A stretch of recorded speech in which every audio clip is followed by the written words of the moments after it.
Good afternoon, everyone. Good afternoon, both in the room and online.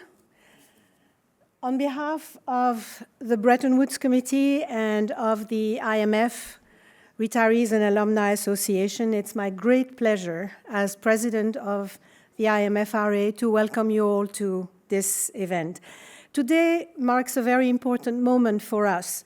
It's the first event that we co-organize with the Bretton Woods Committee, an institution that we greatly admire for the quality, rigor, and independence of its work and for its contribution to advancing effective global economic and financial cooperation. So we are genuinely delighted to be launching this partnership together and very much hope that it will continue and that it will grow well beyond today. To borrow a famous line, let this be the beginning of a beautiful friendship. As a retiree and alumni association, IMFRA brings together people who may have stepped away from their previous professional roles, but certainly not from curiosity, from desire to debate, to continue to engage with public policy issues and with the world around us. Our members carry decades of experience, institutional memory. They have spent entire careers analyzing policy, grappling with a rapidly changing environment, and trying to make things better everywhere in the world. So partnering with an organization of the caliber and of the scope of the Bretton Woods Committee is not only a great honor and a great privilege, but it's also a very natural fit. And it's exactly in that spirit that today's event was conceived. Many of our members at IMFRA are eager to remain connected with the policy conversations that continue to shape our world today, our societies, and to remain intellectually engaged, be it through research, analysis, consulting, or mentoring. And for those people, joining the Bretton Woods Committee or collaborating with it could be a particularly rewarding next chapter, and we do hope that today offers a sense of that possibility. And on a practical note, there is a table at the back of the room with information about membership in the Bretton Woods Committee. For today's event, we deliberately chose a conversation rather than a lecture. We considered for a while a fireside chat, but the fund does not welcome open flames in the building. A conversation because in a world where speed and impulsivity are often preferred over reflection and nuance, we very much value moments like this, moments to pause, to listen, to ponder, and to think together. We are especially fortunate to be joined by two outstanding and highly respected leaders, Bill Dudley and John Lipsky, whom I'm delighted to welcome very warmly. Both have had remarkable careers spanning both public service and the private sector. One of them has a very special connection to these walls, to this building, and to many of us in the room today, having previously served as our first deputy managing director. And he's actually a member of our association.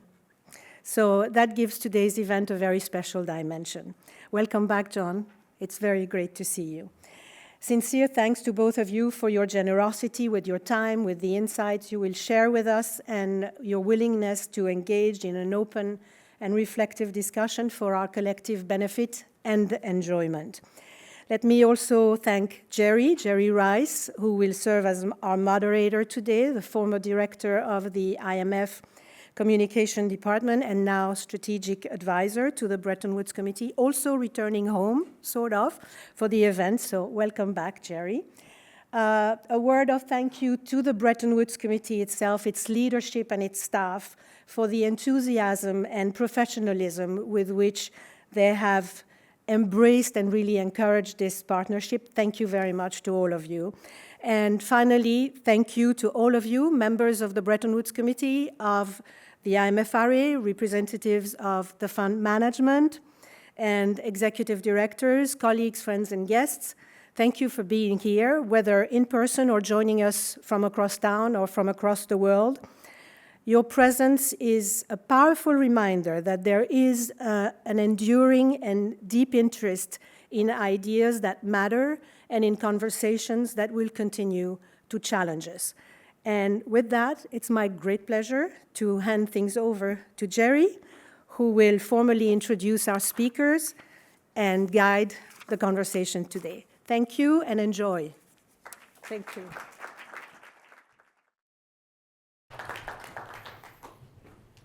Well, thank you so much, Anne. It's so great to be back home, as you said. I want to thank you. I want to thank Peter and the Retiree Association for hosting us today, for organizing this today. I want to thank the Bretton Woods Committee, Melissa, Katie, the whole team for co-organizing this today. I want to recognize the Executive Director of the Bretton Woods Committee, Emily, stand up, Emily Slater, for those of you who don't know her. And to our delight, I think, we've just been joined by the Deputy Managing Director of the IMF, Nigel Clarke. Nigel, please. Thank you for joining us today. It says a lot about the management of the IMF, the leadership of the IMF, and the connection with the Bretton Woods Committee. Let me turn to our distinguished panelists. And of course, we have Bill Dudley, who is the chair of the Bretton Woods Committee. Bill also co-leads the Bretton Woods Committee's work on digital finance, most recently focused on the issue of stable coins. Bill is a former president and CEO of the Federal Reserve Bank of New York and former vice chair of the Federal Open Market Committee. Bill is also a research scholar at the Griswold Center for Economic Policy Studies at Princeton, a member of the G30, as well as the Council on Foreign Relations. And of course, we all see Bill regularly on TV, especially on Bloomberg, as well as his much-read op-eds. And he is a very influential voice on monetary policy, on central bank and central bank independence, on digital finance, and the impact of artificial intelligence on financial markets. As co-chair of the Bretton Woods Committee, Bill has also written a number of influential policy papers, so I refer you to the Bretton Woods Committee website to find some of those. Our other distinguished panelist needs no introduction. hardly needs an introduction to this particular audience, as he is one of the best known and admired figures in IMF history. Actually, John Lipsky worked here twice. He worked twice at the IMF. Very early in his career, he spent 10 years in various roles, including service as the IMF's resident representative in Chile. And John returned to the fund later as first Deputy Managing Director in 2006, playing a pivotal role in the various crises of that period, including the Great Financial Crisis, where both the IMF and the G20 came to the fore. And a little interesting factoid that perhaps is not so well known, John served as acting managing director of the IMF in the transition period when Christine Lagarde took over later that year of 2011. John also has vast private sector experience with JP Morgan, Chase Manhattan, Salomon Brothers, and more. And his illustrious academic career includes currently senior fellow at the Johns Hopkins School of Advanced International Studies, co-chair of the Aspen Institute's Global Economy Program, and like Bill, the Council on Foreign Relations. And John is also vice chair of the Center for Global Development and the Bretton Woods Committee. So, Not least. two legends with us today in their own right. Please welcome them. Gerry, could I say one word? Already, John? One word, just quick, very brief, very brief. No, it's of course, lots of memories coming back. And by the way, I see Mr. Peter Swain in the audience. When I arrived for my panel interview in 1974, Peter was the first person I met at the fund. So it's great to have him here. Also, in February, who here remembers February 2010 and Snowmageddon, right? Where the G7 finance ministers were meeting at Iqaluit, Nunavut territories on Frobisher Bay, north of the Arctic Circle, where it was sunny and bright and no problems. Here in Washington, you were buried, and do you remember the fund was closed for 5 consecutive days because people just couldn't get out? At any rate. Great stories, John. I'm sure we'll hear more in the course of the next hour. So how this is going to work, we're going to have a discussion on stage with the two legends, and then we'll have some time for some Q&A in the room. Do it the old-fashioned way, raise your hand. We'll try and group the questions. And of course, we have an online audience today as well. So online, welcome everyone. Great to have you with us too. And if you'd like to ask a question, put it in the chat, and we have a means of making sure we get your questions, and we'll try and take them as well. I want to begin with asking both Bill and John for can I have your 2-minute elevator pitch on the Bretton Woods Committee? What is it? What does it do? Why does it matter? Just for those who may not know, but 2-minute elevator pitch, please. Bill. So I think I would say the Bretton Woods Committee is a group of people that are dedicated to the proposition that global cooperation and coordination leads to better outcomes than everybody going on their own way.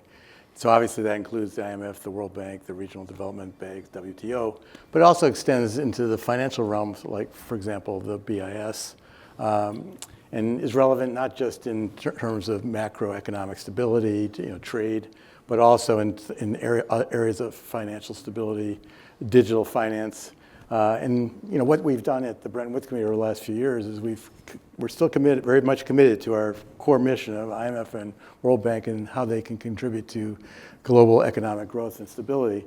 But we're also extending the mandate a little more broadly to look at other areas where global cooperation, coordination can also be helpful to achieve good outcomes. And this is a little bit in short supply today, so I would argue that the Bretton Woods Committee is actually more important than ever at the current juncture.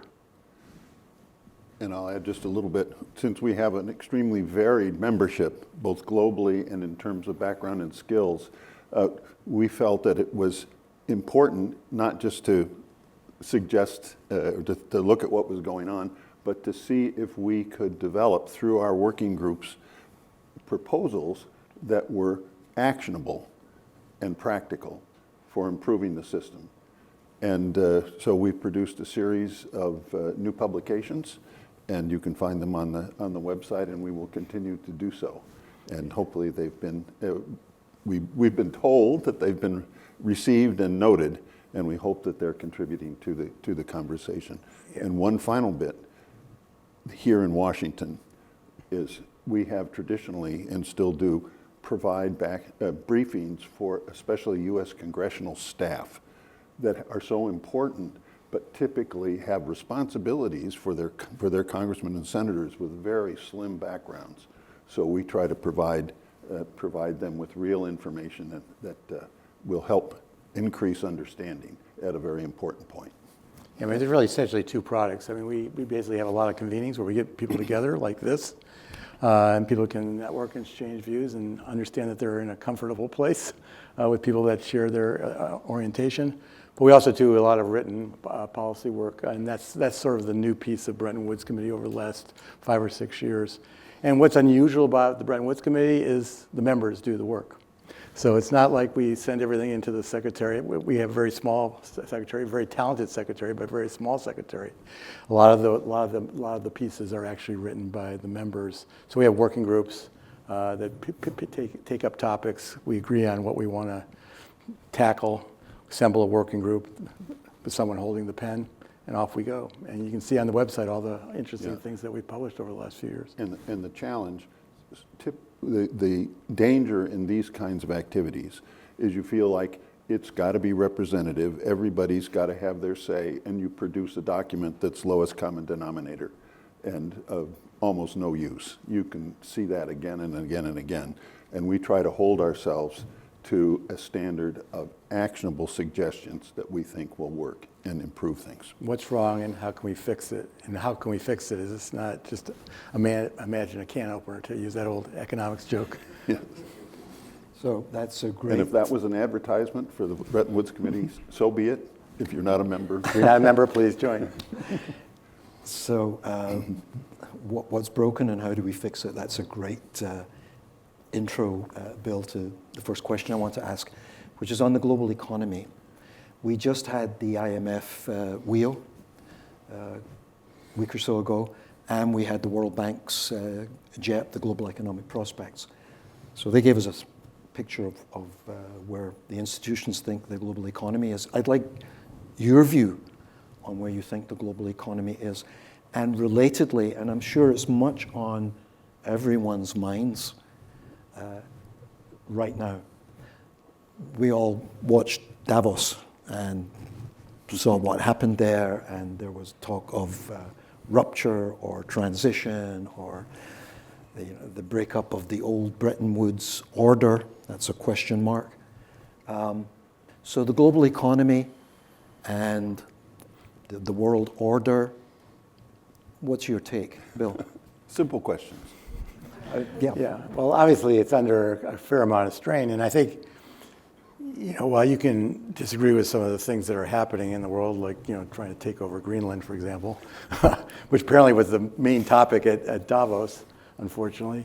The reality is that people are wondering: is it generating is the current order generating the benefits that we want to see? And some people think that it's not working as well as it should be. And as a consequence of that, we're starting to talk about, well, how could we change it to make it better, to make it more functional, and hopefully in a way that sustains global cooperation, coordination, rather than results in just a total fracture. I mean, that's the danger, is that everybody sort of goes their own way. And if we do that from trade, if we do that in terms of global cooperation, what's going to happen is the pie is going to shrink. What's sort of interesting right now is, if you look at the macroeconomic outlook, it looks fine. The WEO basically has the same growth rate for 26 as in 25, same for 27, and the U.S. economy looks like it's just doing perfectly fine. But the reality is the termites are in the basement, eating away at the foundation, and we shouldn't be so confident that just because the macroeconomy in a cyclical sense is okay, that we don't actually have some pretty serious secular issues that we need to deal with.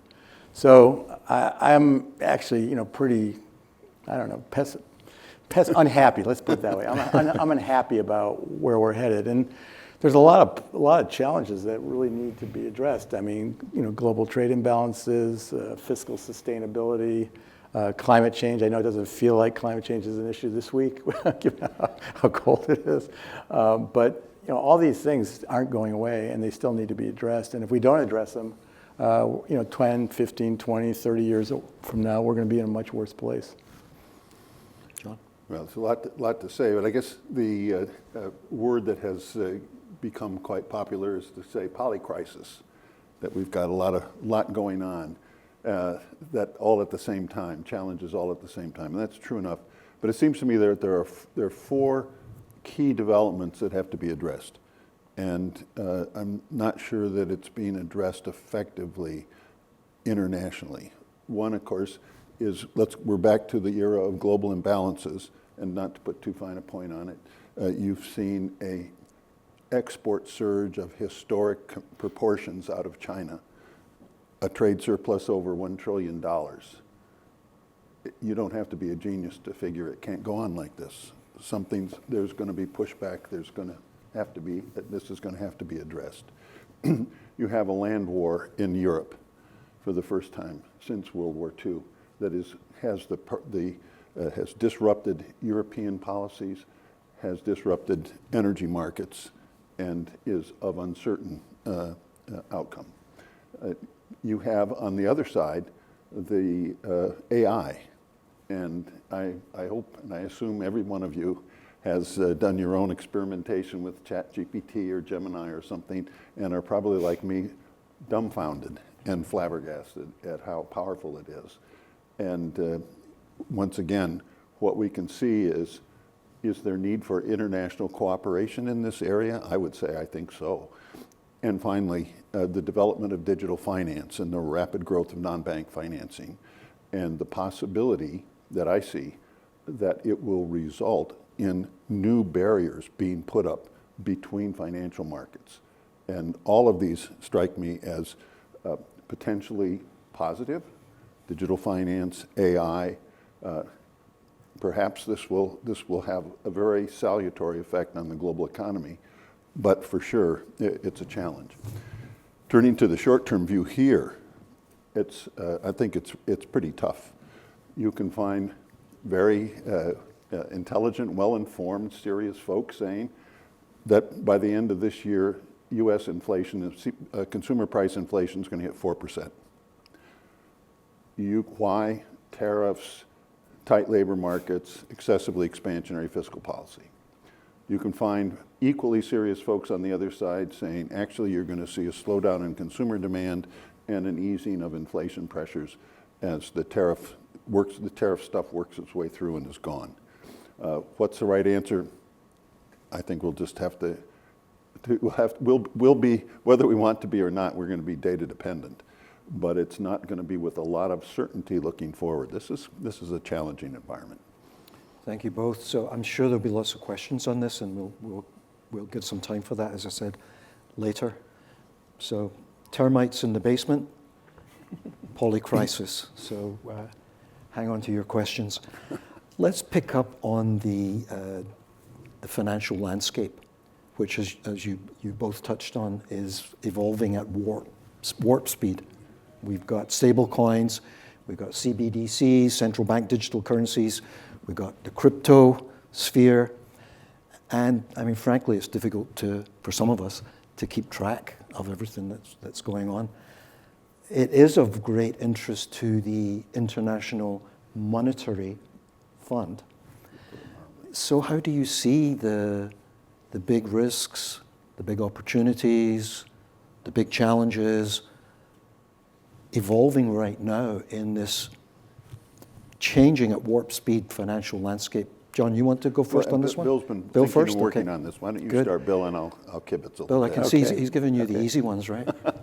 So, I think about 4 years ago, we started to take on this subject at the Bretton Woods Committee, because there's a lot of talk about crypto, and the question is, how important was it going to be? And, at the time, we sort of distinguished between crypto as an asset class and the technology that underlies crypto, which is the decentralized blockchain.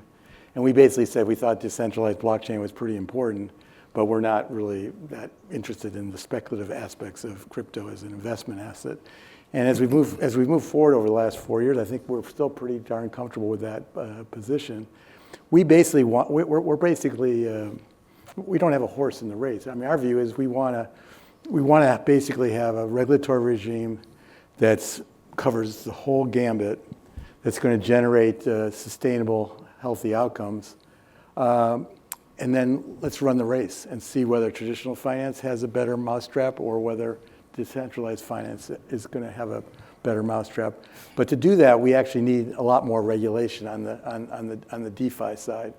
The Genius Act was passed last year, and that was a pretty important step where the U.S.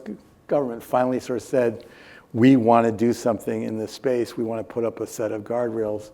But the Genius Act really is still pretty incomplete, because the Genius Act basically just says this is what we want, sort of in a broad sense. We want payment stablecoins. And then we want the regulators to write regulations that actually put this into practice. So there's a long way from where Congress was in passing this legislation to actually having a set of rules that will define what the rules of the road are for the decentralized finance players in this space. Genius Act also doesn't probably go far enough in certain respects. You can back a stable coin with uninsured deposits, for example, uninsured bank deposits.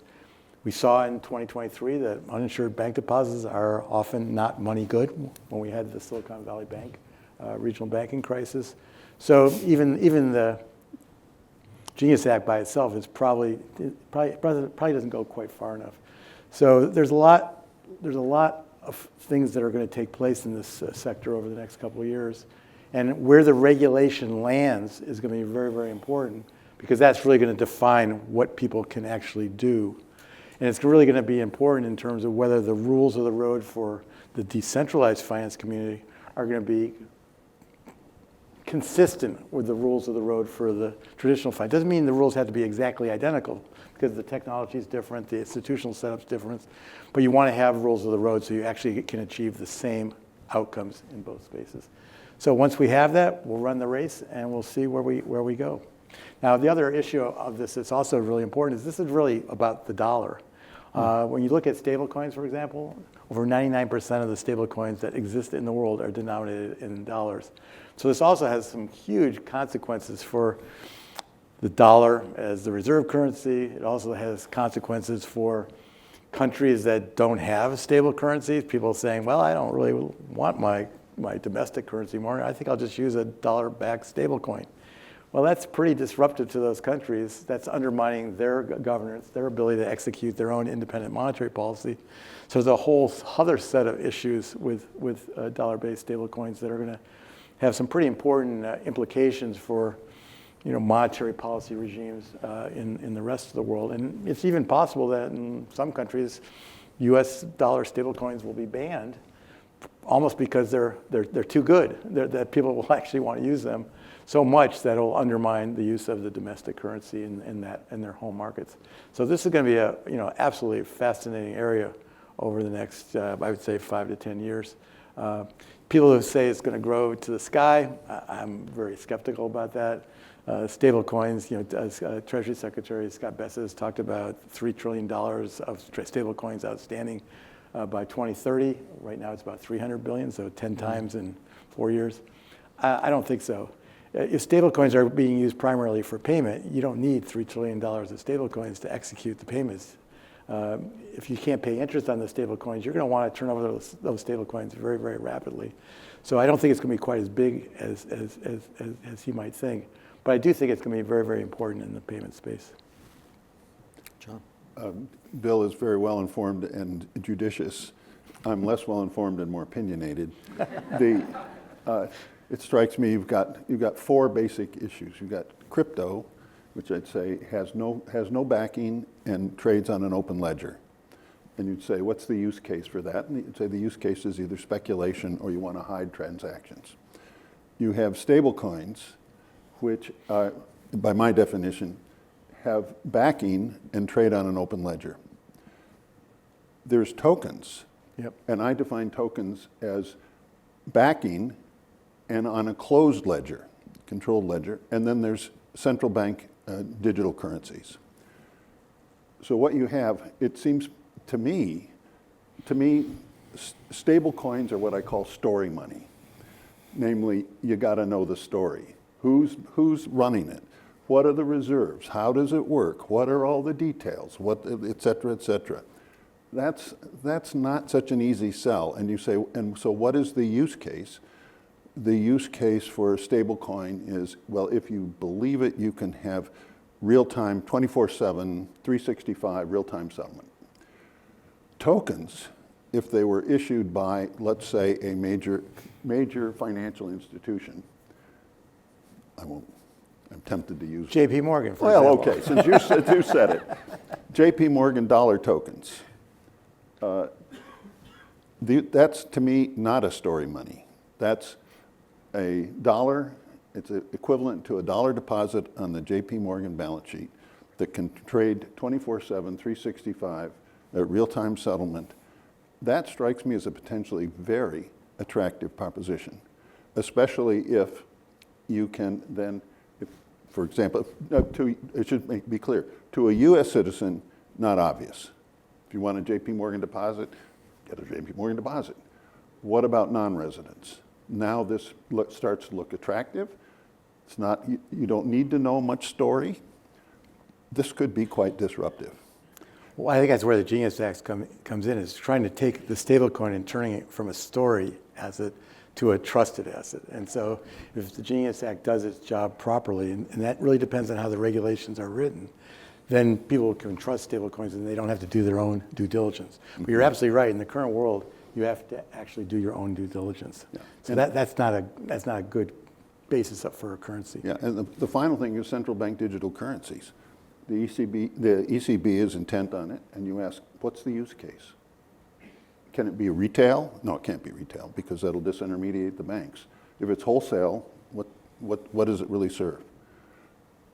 The PBOC is already has issued a digital yuan. It looks like the only people who are using are people who are basically obligated to use it. Hence my concern. We're headed different directions. Europe, US, China. Could this result in a disruption? Because exactly as Bill said, if you end up with digital dollar assets highly attractive to non-US holders, it could be viewed as disruptive and threatening elsewhere. And they're going different directions. I worry about controls, capital controls coming up in a way that hasn't been there before.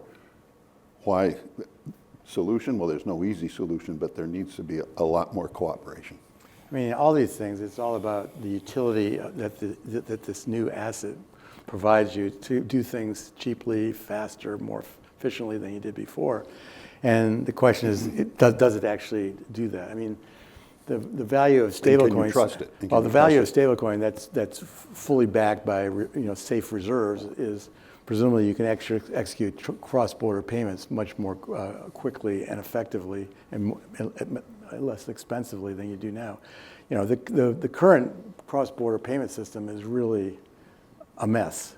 It runs through a lot of complex correspondent banking relationships, and it's actually getting worse because the whole anti-money laundering risk for commercial banks is causing some commercial banks just to pull out altogether from smaller countries because they look at their revenue that they're getting from the country, a couple $100 billion a year, and then they're thinking about the litigation risks they might face, billions of dollars potentially, and realizing it's just not a good place to be. And so particularly for smaller countries, they're essentially getting debanked in terms of their linkages into the global economic landscape. And that's important.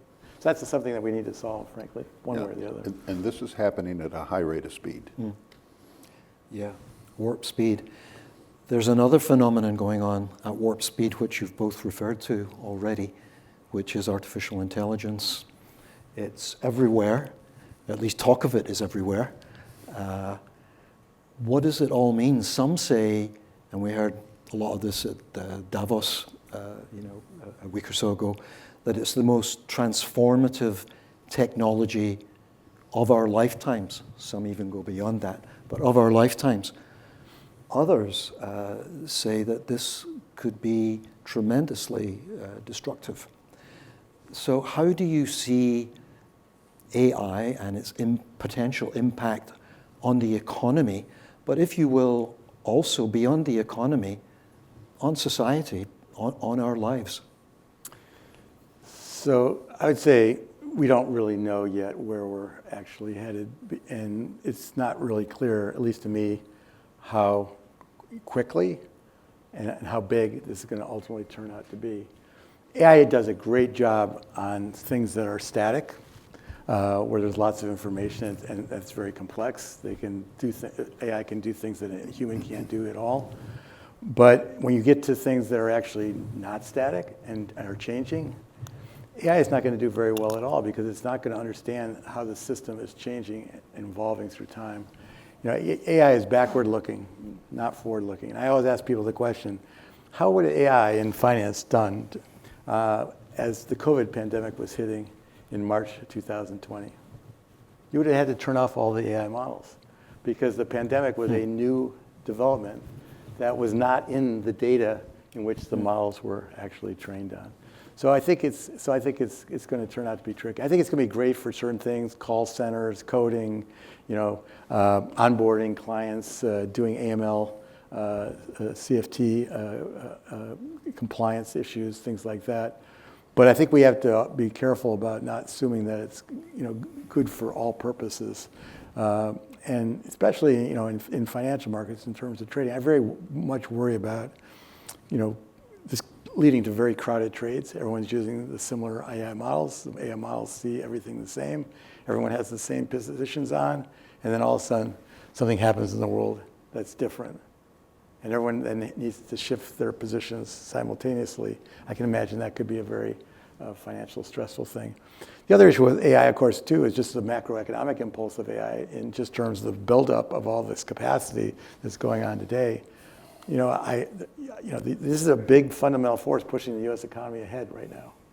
Probably adding something to like on the order of 0.5% to 1% of GDP in 25 and 26. And the interesting question about it is not so much that, but are the people who are investing all this money going to actually be able to monetize their investment and get a real decent return on capital? Because if they are, great. That's also telling you that AI is really valuable. But if they're not, then we're going to see a bust in terms of the investment.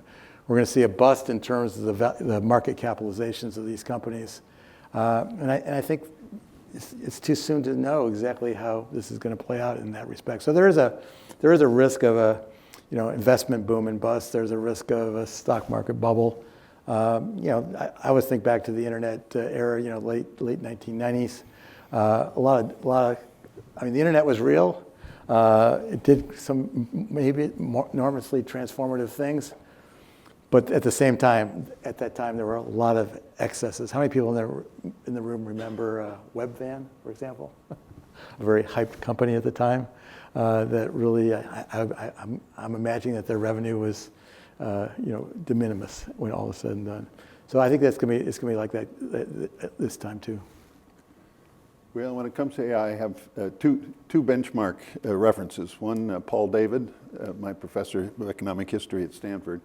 And if you've heard the comparison of the development or the spread of the networked computer, i.e. the internet, with the spread of electricity, that all comes from Paul David's seminal Computer and Dynamo article in 1992. And more recently, last year, I got to listen to Jensen Huang, the man of the hour of NVIDIA. What was Paul David's insight? Paul David's insight is that adoption of new technology is always and everywhere an economic phenomenon, not a technological phenomenon. And it took as his insight would surprise, I think, a lot of people. It didn't take a genius to figure out that electricity was rather transformative. It took 40 years to diffuse across the United States. Why? Because you had to figure out how to make use of it. You had to redesign your processes. You had to develop new equipment, and you had to install the new equipment. It wasn't that you knew it existed, you had to have it. And that takes time. And it's not always so straightforward to predict, except one thing we do know from history is that productivity, as a result of technological change, moves in waves, not in straight lines, which is why the old econometric models of the 80s were so wrong about the impact of computer technology. Remember Bob Solo's famous, you can see computers everywhere, but in the productivity statistics, Paul David's article really said, Bob, your problem is you've been using too many of your stupid econometric models and you have no idea how technology really diffuses in the real world. Second, Jensen Huang. He said, here's the deal. In 10 years from now, computers are going to be 1 million times more powerful than today. As a result, computers are going to be very expensive, but computing power is going to be virtually free. You're going to be able to do as much as you can imagine, almost no cost. What is that going to do? Boy. As I say, I knew he was speaking English because I understood every single word. But I'd say we don't know. But I would also caution against an analogy with the dot-coms. What were the dot-coms? The dot-coms were a bunch of smart guys wearing polo shirts and khakis in offices in Mountain View, California, who were certain that they were so smart that they were going to develop apps that were going to make them billionaires in just a matter of months. Didn't work out. My joke at the time was, when the dot-com bubble burst, I wouldn't want to be the Ferrari dealer in Palo Alto, but I didn't think it was going to decimate the economy.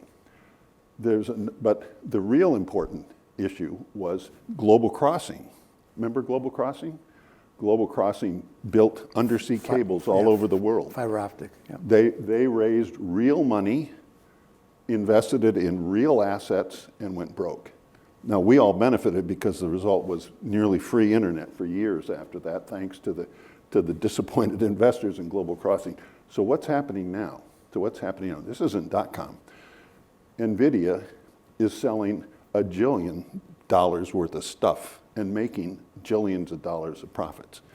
The people who are buying them are on the come. Those are the guys who are making the investments on the notion that they will be able to make money with all this equipment. And that we'll have to see. It's not likely that all of them are going to succeed, and we'll just find out. It's almost certainly going to be messy, but big picture, when we look back, was the internet transformational? I'd say so. One final word on this. Robert Gordon, is a big student of productivity, and he said in one of his books that he thought the flush toilet was actually the most important technological innovation. And the reason for that is the flush toilet actually obviously there was convenience, but it was really important for health. Yes. And reducing the spread of infectious diseases. So flush toilet or artificial intelligence. Yes. By the way, Bob was an initial skeptic on the effect of the internet. He came around, but now he's back to being a pessimist. Okay, before we go to the floor, I want to bring it back to Bretton Woods Committee and the Bretton Woods institutions. So against this backdrop of change, which you have described so well, what should be the future role of the bank, the fund, the WTO, in a world where this Bretton Woods framework is, to say the least, under challenge? We talked about that at the beginning. What kind of reforms, changes should the institutions be looking at to go forward? I think this is more of a you question, John, so I'll let you take the first crack at it, and then I'll add in. As a devotee. A very easy question. Yeah. Well, yes. Let me make a couple points. One, first of all, the world order, the system, has been evolving since the start. And I like to point out, that is not a bug, but a feature. It was assumed the whole goal of the development of the Bretton Woods system, starting with the post-war order, was the U.S. economy was in dramatically better shape than the other large economies. We wanted a system that would restore trade, would restore growth, and would restore these economies, as well as developing poorer economies. As we all know in the fund and the bank, that's why the voting shares were intended to evolve. This was designed to be a dynamic organization. It was assumed that relative roles, et cetera, were going to be changing. So that always strikes me as so under-recognized. Okay, secondly, really, true globalization dates from 1990, not from 1945. The collapse of the Soviet Union, entry of China and India into the global trading system, that was the original vision. Everybody in, right? And it's had stability problems from the start. Mexican peso crisis, Asian currency crisis, Y2K, global finance, and then we had a period of from 2000 to 2005, which were the fastest period of sustained global growth in the post-war era, but that was the era of global imbalances because the growth rates of domestic demand were wildly different. mainly in the US and in China. And the IMF attempted to deal with that with the ill-fated multilateral consultation on global imbalances. I won't go into that, but it was an attempt to bring the major powers together to work jointly on a set of policies that would sustain growth while reducing imbalances. Anyway, so the point is, in that context, I have to say, Mark Carney's a personal friend of mine and someone I've admired greatly. I was a little disturbed by the Davos speech in the following way. Remember the image of the greengrocer putting the Worker of the World's Unite sign to show who? The Soviet Union, that they really were obsequious and would go along. To compare, was the idea to compare that the Bretton Woods system wasn't exactly perfectly rules-based? Is that an equivalent? I don't think so. I think the Soviet Union was a bad thing, and I think the Bretton Woods system is a very good thing and has produced results. Notice, no country has even spoken of withdrawing from these institutions.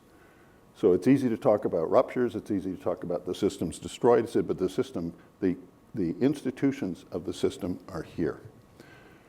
I think that, you know the old, was that Churchillian saying that you can always count on the US to come to the right decision after trying all the other alternatives? It looks like we're headed down that road.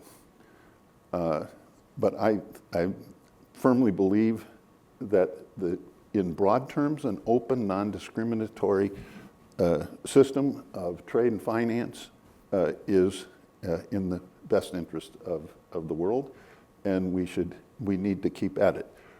What is lacking now, and this I worried about at the time, I understood why it happened. The creation of the G20 I thought was systemically unwise, because it created an institution that was not universal, that had no rules, that was not legally based, and you could see that the minute there was big power conflict, it came to a halt. And that's the beauty of the Bretton Woods systems, is these are institutions that are designed to be able to act even in moments of conflict and disagreement, reach decisions that have the force of international law. I'll shut up, but it strikes me to say that this system is gone and we need a new system.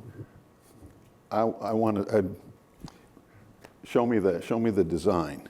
It strikes me we need to come back to a system that works, is fair, is rules-based, is universal, is flexible, and in which changing relative position in the world is a feature, not a bug. I just say add two things to that. Number one, we shouldn't be too pessimistic about how we've actually done. I mean, literally hundreds and hundreds of billions of people have been pulled out of poverty over the last, 30, 40 years. So, it's like Alan Bliner used to say, well, you trade 2020 healthcare insurance, which is supposedly so expensive, for 1970 healthcare insurance. I don't, healthcare system, I don't think so. So the reality is we're in a much better place than we were, 10, 20, 30, 40, 50 years ago. Number two is I think the mission, there's still the need for the mission. There's still need for the IMF to help manage global macroeconomic stability, to help manage the pressure placed on countries when capital inflows reverse and become capital outflows. There's still work for the technical expertise that the IMF and the World Bank provide to foreign governments. When you think about the continent of Africa, and you think about all these small countries in Africa that they don't really trade very much with each other. You don't have an integrated economy there. There's a huge role for IMF, World Bank to help give them the technical assistance so they can build out those connections on a cross-border basis. So I don't see anything that suggests that the purpose of the IMF and the World Bank has in any way gone away. I think that we just have to sort of figure out how do we address the fact that people are unhappy with some of the consequences of this economic change that's happened over the last 30, 40 years. Like in the United States, for example. I mean, we were talking about it on a call we had yesterday, Bretton Woods Committee call of the Executive Committee, which is all the pressure placed on small towns in the United States that were deindustrialized over the last 30 years. That's one of the consequences of that is the politics that you see now in the United States. And the consequence of those politics is what puts pressure on the support for the IMF and the World Bank, not the mission of the IMF and the World Bank. Yeah. And if I could add that clearly part of the problem is, and it's been expressed very, very harshly by our president, by President Trump, that the U.S. has been gamed by the system. And you get the sense that there are other countries that feel like they have been prejudiced by the system, or some who feel that other countries have been benefited by the system against their own interests. Well, it's hard to believe that we're the biggest, richest country in the world, and the system totally didn't work for us. I mean, I think there's a lot of income distribution issues. There's a lot of issues about are your children going to be better off than you are? There's a lot of real issues of that sort that need to be addressed. But I don't really think that has anything to do really with the multilateral institutions. I don't think the multilateral institutions caused that outcome. I think there probably were some things that should have been done from a global geopolitical perspective that weren't done as we were going through the emergence of China into the global economy, which you referenced, really started in 1990. Yeah, and if I to add just the following, there's been a sense, for example, that these problems could be dealt effectively on a G2 basis. And it struck me, from my experience, that'll never work. Because that means if it's two folks discussing, any concession made by one will be criticized in that country for saying, you've given in to them. In a multilateral context, you get to say, we're all doing our bit. And if we're going to succeed, I think it's going to be like that. Now, my experience tells me, if Mr. Big is not on board, not much is going to happen. Or as I put it, one thing I learned here is if the United States is not engaged, nothing much happens. But if only the United States is engaged, nothing much happens. I hope that lesson gets learned. So look, thank you both. I'm going to call an audible here. I'm looking at Anne and Emily. Can we go on for another 10 or 15 minutes? I mean, I do want to give people a chance, okay, with our panelists. Then let's take some questions in the room. If you could be succinct with your questions, please. And then, Anne, do we have a way of gathering questions online? Yes. Then we'll turn to the questions online. But let's do a quick round robin in the room. Let's go left to right here. Yeah. Thank you, Gerry. Thanks for an excellent discussion. I really enjoyed it. My name is Ita. I actually have 3 questions, so I'll have to pick and choose. Yeah, pick one. Okay. Yeah, I was going to ask about fiscal dominance and the debt, and yes, whether the Fed will be able to maintain a restrictive policy stance, or run a hot economy, be perceived. But let me go to maybe the more interesting. That's pretty interesting. That's pretty interesting.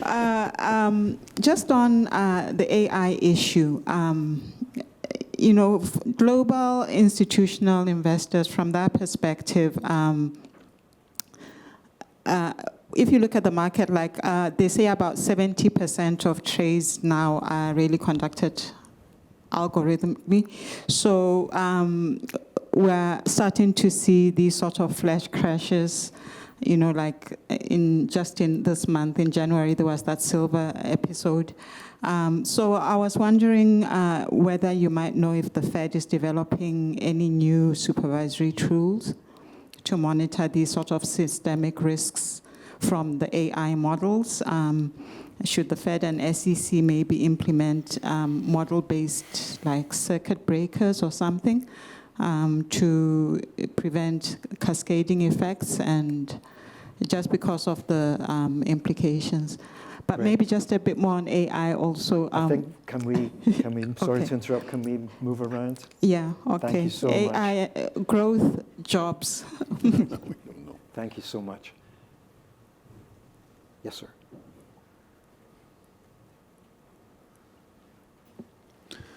Thank you. I'm Whitney Debevoise from Arnold & Porter, a member of the committee. I'd just like to ask our panelists if the diagnosis is that the root of the problem is really in the trade field that has produced all of the angst that you describe. The monetary part and the bank part seem to be rolling along.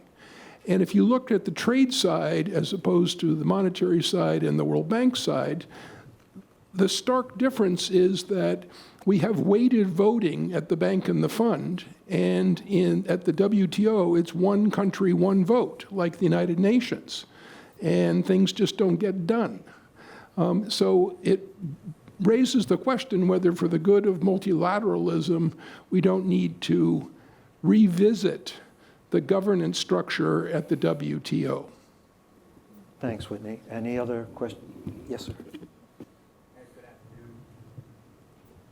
Hello, everyone. Good afternoon. Rob Edwards with Hamilton Clarke Sustainable Capital, Inc., and a member of the Bretton Woods Committee. I have an applied question, which is, what do all these major trends mean about our ability to finance the energy transition and combat climate change? Is it going to be helpful, hurtful, neutral? Question. Yes, sir. Thank you, Chair. Thanks to speakers touching the quite important issues, and I'm keen of the governance and that's arising the AI application, and Bretton Woods always considering this issue macro critical and important for the global development. But using the AI, it's opening the opportunity for the individuals who don't respect the laws. We see the examples of creating synthetic identities in the shell companies, which is creating more complication for the capital flows. And will it affect that Max Weber philosophy of the ethical economy, or that will move to in line to the physics of the Brownian motion, when the economic molecules will be uncontrolled and it will bring very uncertain situation? And also, let me wrap up another question, sorry about that. Is the Triffin dilemma still work in the new environment? Thank you. Okay, let's try and cluster those a bit. So I think there were some questions around trade, and do we need some new tools? Is the Fed developing some new tools? Does the WTO require reform? Could it play a stronger role? So questions around trade, questions around debt, fiscal dominance, the role of the Fed, perhaps not just quite related, but financing the energy transition was in there too. I put that in with debt and fiscal dominance. And I took the AI question to be around its macro criticality potentially, and perhaps the need for regulation. So do we want to start broadly with trade and new tools? Is the Fed looking at new tools? Is the WTO in need of some reform? Can it do the job? Well, you certainly have to have an ability to actually do, trade resolution. And right now, the WTO is basically broke because it can't do one of its core functions. In terms of the central bank, I mean, the Federal Reserve has virtually no role in this particular space. I mean, obviously the Fed cares about what's happening in terms of trade, in terms of its impact on the macroeconomy, and can at times be concerned about trade's implications for financial stability if capital inflows turn out to be outflows. And obviously there is a obligation, I think, that the Fed feels to support the dollar as a reserve currency, and we saw that through the foreign exchange swaps networks that were introduced during the great financial crisis and are still outstanding today. You know, one challenge for the Fed in that regard is people don't really understand why foreign exchange swaps are in the U.S. interest. People oftentimes look at it as like, oh, this is a giveaway, or that the U.S. is taking on, you know, a very high level of risk lending this money to foreign central banks when the risk is de minimis, and this is actually very much in our interest because it does support the dollar as a reserve currency. And, you know, there was sort of a question there about, you know, fiscal dominance. If I can just move on that, I think from a central banking perspective, fiscal dominance, there's basically weak fiscal dominance and strong fiscal dominance. So let me explain what that means. Weak fiscal dominance is where the government, where the executive branch and legislative branch don't want the central bank to raise rates because it makes their job a lot more difficult in terms of staying on a sustainable path for fiscally. But if the Fed does raise rates, it can still have a positive effect in terms of macroeconomic stability and keeping inflation in check. That's the weak one. That's sort of where we are today. The strong one is the one that's really scary, where when the Fed raises rates and the debt burden is so high that raising rates actually floods the economy with more income because there's all the holders of the debt. And so higher interest rates actually push the economy along as opposed to retard the economy. And so the ability of monetary policy actually to restrain economic activity through raising interest rates is broken. We're a long way away from that strong fiscal dominance. But, you know, I think the weak one is very relevant today with the Fed under attack from the Trump administration. And, you know, the Supreme Court is soon going to rule on the Lisa Cook case. There's also this whole issue of the subpoena issued by the Justice Department to the Fed with respect to the reconstruction of the Fed's headquarters building. And, you know, that issue is, you know, hugely consequential to the global economy, because if the Fed is viewed as all of a sudden captured and not credible, then I think you could also say we're in a fiscal dominance world at that point. So, you know, stay tuned. But of course, fiscal issues are not unique to the U.S. True. In fact, back when I was FDMD, we established the Fiscal Monitor and the Fiscal Affairs Department exactly with the notion that in the coming decades, the fiscal challenges were going to be from the advanced economies, much less from the developing economies, has been the case in the 70s and 80s. And sadly, here we are. We're a long way from, as you described, but at the same time, it seems quite remarkable that you can make a plausible argument that we're at or close to full employment in this economy, and we have a budget deficit of 6% of GDP. And it's actually worse than that, because over the next 10 years, 1% of GDP more cost for Social Security, 1% of GDP more cost for Medicare, and 1% of GDP more cost for debt service. So you got 3% more on top of the 6% that where we're already at today. So the fiscal situation in the U.S. is sort of being, you know, ignored. And, you know, we have a real political problem, because one party wants to cut spending and the other party wants to raise taxes, and never the twain shall meet. So the U.S. is, you know, the fiscal situation in the U.S., it's going to be fine until all of a sudden it's not fine. It's not going to gradually deteriorate. It's going to be fine until it's not fine. Yeah, and we can tie this together with trade. Mm-hmm. For all of you aficionados who like to read the Articles of Agreement, you will find that one of the key goals of establishing the fund was to promote the growth of global trade.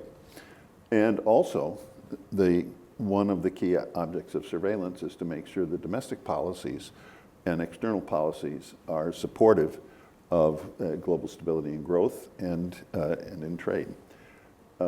It seems that, as I sort of suggested in my initial remarks about the 4 challenges, we are back to concerns about global imbalances. And this is certainly in the bailiwick of the fund. Can the fund get traction, get the folks to pay attention? That will be a challenge, but one that the fund should not shy away from. I remember with some dismay in the fall of 2005 hearing the description that the fund had been asleep at the wheel with the growth of global imbalances, and hopefully this will not happen again. And as for the WTO, obviously I'm not the great expert on the details. Obviously reform is needed, but the big point that was made that perhaps a different voting rule could be more effective, although it's what seems from an interested amateur's point of view is that the dispute resolution mechanism, which has now been left completely broken, has got to get fixed. You will notice that the G20 has pledged to restore the dispute resolution mechanism and has shamefacedly failed to act on its own deadlines. So we covered a lot of ground here. And are there questions, a couple of points online that we've missed? I think that most have been answered, but anything else? Just if there's a couple of points that maybe we've missed that online participants would like to raise. One question was, and that was a follow-up to John's comment, that is there need for a fundamental rethinking of the Bretton Woods institution given the new economic situation? Okay, let's take that. And I know that Rob had a question about the energy transition. I don't know if you want to touch on that. I think the macro criticality of AI regulation, I think we talked about that. So let's take this last question, and if you've got anything on energy transition. And then I want to ask Nigel, put him on the spot, if he might have a few closing words in light of what he's heard today, because he is at the wheel, John. I know. Not asleep, but at the wheel. He appears to be fully awake. So, reform of the Bretton Woods institutions again.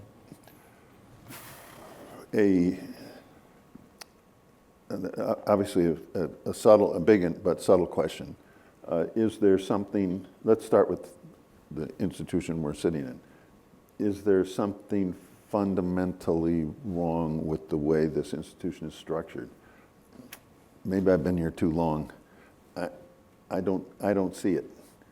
What I do see is that this is an organization that works in a collaborative and cooperative way with its members. It doesn't have independent power, really, in defiance of its members. So I would say what is needed is less some kind of tinkering with various and sundry things. There is one thing we need to do, but more to the point. The big powers have to be convinced to look to the fund to be able to address these problems in an effective way. And that's why, forgive me for returning to it, to me, the multilateral consultation on global imbalances was a missed opportunity of major proportions, in which it was an attempt to deal with the issue of global imbalances, in which the universal membership of the IMF tasked IMF management with organizing confidential discussions with a subset of members to come up with macroeconomic plans that, as I said, would succeed in sustaining growth and reducing imbalances. And the problem, quite frankly, was clearly the key member. There was it was agreed under one Treasury Secretary and carried out under another, and it was clear that the successor secretary had no interest in the process. Pretty soon, the other members figured that out, and so it was essentially stillborn. I feared that gave the image that the fund was not an effective venue for dealing with these issues. And my perception was that the main problem was that the key members didn't see it as able to do that. But then you ask, and then where else might that be? What other venue might work? And I'm still waiting for an answer. Yeah, if not IMF and the World Bank. I think so. The issue for the bank is perhaps much more complicated in a way. And again, I wouldn't enter into the details of exactly how they organize, especially in the context in which financial markets are changing so dramatically. It's got to be a challenging environment for them. But again, to me, it's a matter of the fund being viewed by the key members as a place for effective collaboration. Final thing, there is one thing that has bugged me from the time I arrived here in 2006. Actually, before that. Back in the Asian currency crisis, the IMF was pilloried for not having crisis prevention, for not succeeding in crisis prevention. He said, but the fund has no crisis prevention tools. All its tools are crisis resolution tools. And in a world of securitized finance, crisis prevention means insurance-like policies, i.e. swap lines or swap-like facilities that the IMF should have as part of its toolkit of an effective short-term swap-like facility available to everyone. Now, I know our membership, especially our central bank colleagues, tend to think that's horrible because it sounds like you're giving credit creation powers to the IMF. And my view is, yeah, but in the greater scheme of things, we're talking small amounts. And the principle is, right now, even today, I would say the fund lacks crisis prevention instruments. Climate was brought up. I think the news is sort of good and bad. Good in the sense that the technology has actually improved dramatically, and so dealing with climate change now is technologically feasible, and it wasn't technologically feasible 20, 30 years ago. And it's still evolving at a pretty rapid rate. The problem we have, I think, is really twofold. Number one, there's not a good price mechanism to signal to the market what the true cost of carbon emissions are relative to the cost of wind and solar. So we need to find some sort of way of making the prices be appropriate to what's actually happening in terms of the costs that we're bearing. And number two, we need to mobilize resources to those countries that don't have the resources to do it on their own easily, because the reality is, yes, U.S. could do more, and Europe could do more, but it's also about countries that just literally don't have the resources to do it, and we need to figure out a way how do you mobilize private capital because that's probably where the low-hanging fruit is, frankly. But as our Bretton Woods Committee, what do we call the group? The restructuring, the multilateral reform. Yeah, exactly. Forgive me, I should know that one cold. But the idea was, why has there been so little progress in this area, in climate change finance and climate change and effective action? One is the lack of standardization of instruments, lack of clear markets, and so it is impossible for.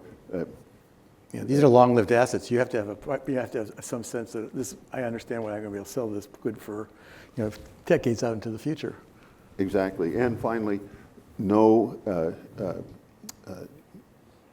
ex post analysis about about results.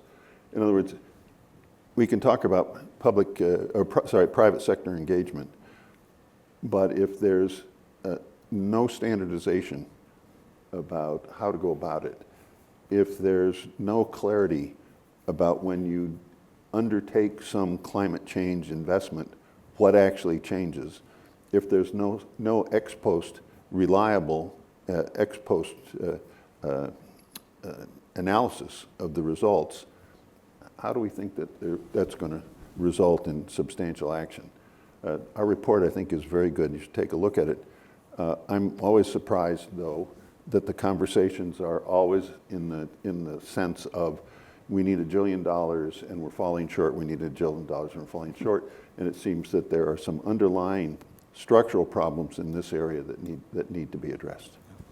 So, look, I'm going to give Nigel the last word to bring us home. But before he does, this has been an absolute masterclass, I think, in geoeconomics and the fast-changing world that we're living in. And what a fabulous advertisement for the work of the Bretton Woods Committee. If you wanted to know what the Bretton Woods Committee is all about, you just heard it. And there will be an opportunity, if you wish, to hear more. Bretton Woods Committee members are here and happy to chat with you after we hear from Nigel. But let's give these two guys a round of applause.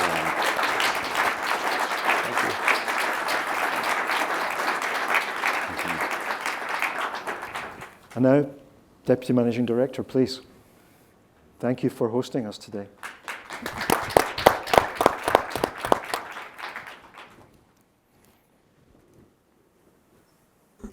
Gerry, John, Bill, first of all, let us thank you for, you used the word riveting. There's so many adjectives that we can use. Stimulating, high level, impactful, profound conversation this afternoon. Please give them a round of applause. I think this conversation could have taken place at the highest platforms for such conversations in the world. And I don't know how many of you see a podcast series in the making. I think it would be up there on the downloads. So let's talk about that afterwards, shall we? I am very pleased to be here this afternoon. This emergent partnership between the IMF Retirees and Alumni Association and the Bretton Woods Committee. As Gerry mentioned, this has been a wonderful advertisement for the work of the Bretton Woods Committee. We were focused on creating a more inclusive and a stronger international financial system and in a more effective one that can respond to the policy challenges of today. And of course, the IMF Retirees and Alumni Association consists of members on whom the fund draws tremendous experience and knowledge base that we can see why it's very natural for these two institutions or two bodies to work together. And I wish a productive partnership between IMF Retirees and Alumni Association and the Bretton Woods Committee. The discussion this afternoon has centered on the topical issues of the day. Blockchain technology and the financial innovation that it allows, stable coins, cryptocurrencies, and the impact on the financial system, the regulatory response that is necessary, that can support innovation, but at the same time is intelligent as to the risks that lurk and that we want to keep under control. Artificial intelligence, whether it is the most impactful technology of our times or ever, or whether it outpaces the flush toilet, that's one I will remember for sure. Again, the fund is grappling with those issues. Just in Davos, the fund unveiled work that it's been doing on the impact of AI on labor markets. But we believe there's a lot more work to be done. Certainly, if artificial general intelligence is anywhere around the corner, then we haven't even touched on that aspect of it this afternoon. Back in December, the fund held a scenario planning exercise, bringing in economists externally who work in this area of trying to assess the economic impact of stronger forms of AI being introduced, and this work will only intensify over the months to come. Of course, the issue of imbalances and the role that those play in shaping the political dialogue and in also shaping sort of economic decisions and economic outcomes. It's fascinating to get the historical perspective on the fund's involvement there, and I think that's a perspective love to hear more about, in that this is not new. Macroeconomic imbalances, first of all, the topic is not new. This has been episodic or periodic, and it has occurred over time and in the past. We have been able to successfully, certainly back in the 80s, successfully overcome, but it has become a more intense and issue. The reference to what occurred 20 years ago, I think, is instructive, and we need to make sure we incorporate the lessons of that exercise as we try to respond to the challenges today.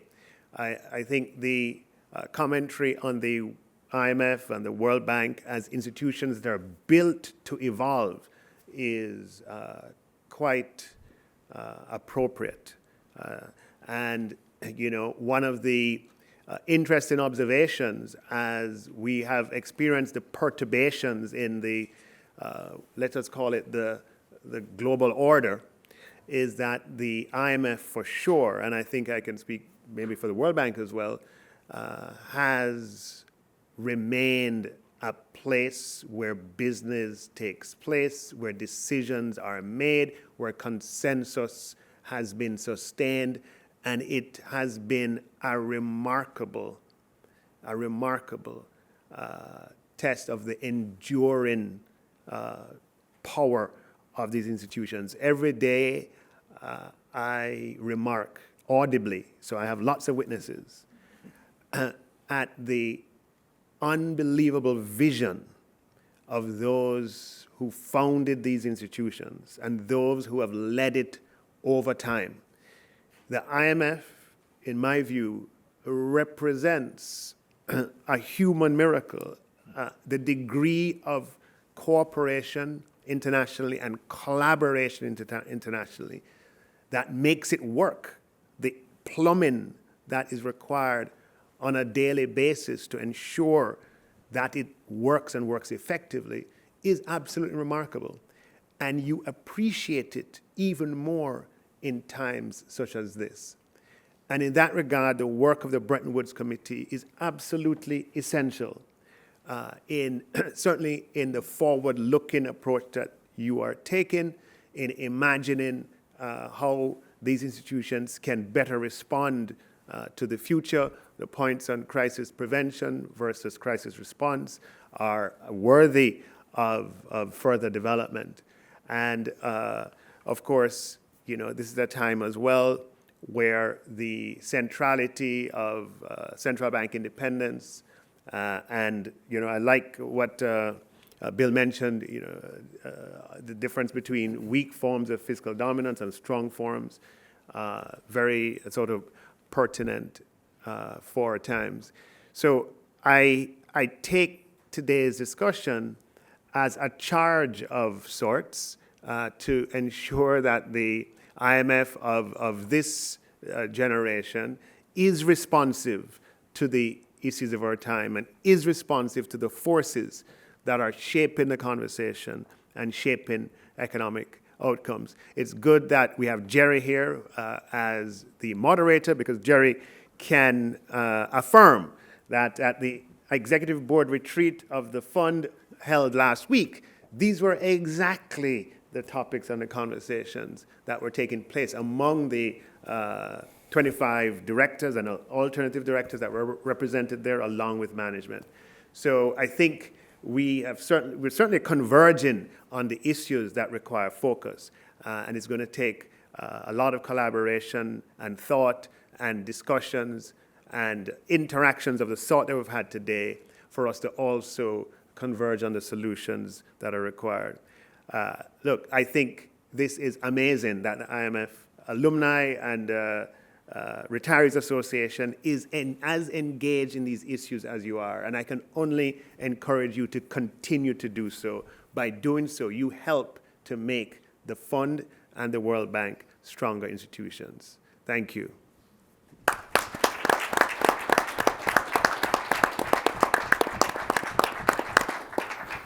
Thank you, Nigel. It says so much that, as I said, the management of the institution is here with us today. Look, thanks to all of you for being here today. A great audience. Thanks to the people online who are still with us. And again, thanks to the 2 stars of the show. I like the podcast idea. 4 stars. Let's just say thanks again to Bill and to John. Thanks, everyone.